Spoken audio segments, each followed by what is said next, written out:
یہاں تک کہ اللہ کے ایک معزز پیغمبر شمویل علیہ السلام ظہور پذیر ہوئے۔ انہیں شمعون بھی کہا جاتا ہے۔ عربی زبان میں اس کے مترادف لفظ اسماعیل بنتا ہے، اور ان کا نام شمویل اس وقت عربی زبانوں کی کتابوں میں عام ہو چکا ہے۔ شمویل علیہ السلام نے دعوت توحید شروع کی، انہیں حق کی طرف بلانے لگے۔ چونکہ بنی اسرائیل اپنے انتشار اور تفرقے کو ایک عظیم مصیبت سمجھ رہے تھے، وہ ان کی دعوت کو قبول کرنے لگے۔ پھر انہیں یہ احساس ہوا کہ ایک بادشاہ کا ہونا بھی نہایت ضروری ہے، تاکہ وہ ان کے دنیاوی معاملات اور سیاسی امور کی باغ ڈور سنبھالے۔ چنانچہ اکٹھے ہو کر شمویل علیہ السلام کے پاس آئے، کہنے لگے، ہم میں سے ایک شخص کو منتخب کر دیجئے جو ہم پر حکومت کرے، اور ظالموں سے بدلہ لینے کے لیے جب لڑائی ہو تو وہ ہماری قیادت کرے۔ قرآن کریم میں اس قصے کو بہت وضاحت سے بیان کیا گیا ہے۔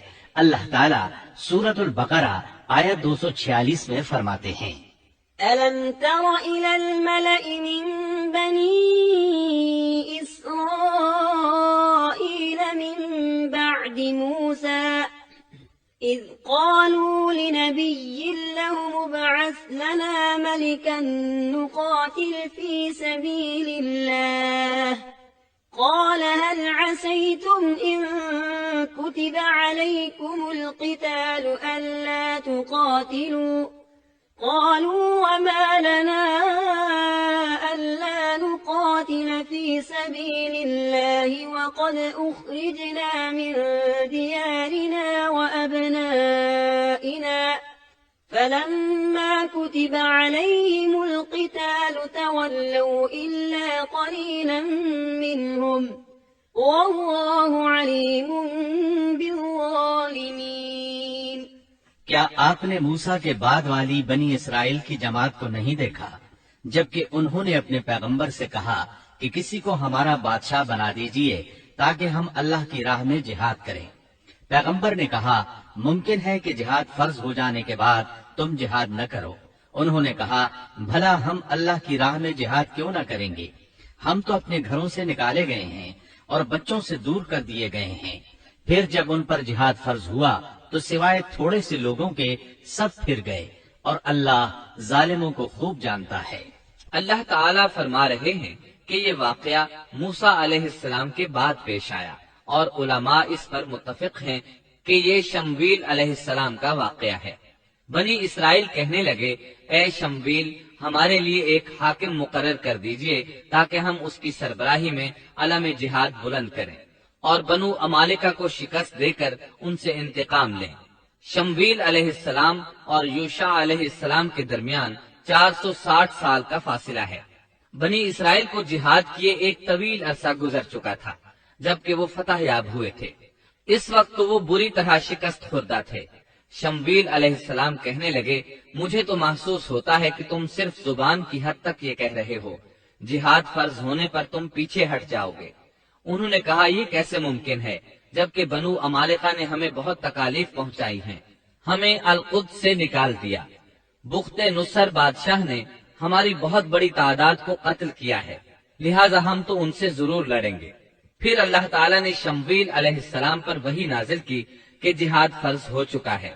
جب بنی اسرائیل نے یہ خبر سنی تو سوائے چند ایک کے سب نے جہاد سے منہ موڑ لیا، اور یہ وہی لوگ تھے جو کچھ دیر پہلے پختہ عہد و پیمان کر رہے تھے کہ ہم جہاد کریں گے۔ شمویل علیہ السلام کے ساتھ رہنے والوں کی تعداد 8000 تھی، جبکہ پیچھے ہٹنے والے لاکھوں کی تعداد میں تھے، اس لیے کہ جب بنی اسرائیل مصر سے آئے تھے تو ان کی تعداد 6 لاکھ تھی، اور اس وقت تک تعداد بہت بڑھ چکی تھی۔ اب جو لوگ جہاد کے لیے تیار ہوئے انہوں نے پوچھا کہ ہماری قیادت کون کرے گا؟ شمویل علیہ السلام نے انہی میں سے ایک شخص طالوت کو منتخب کیا۔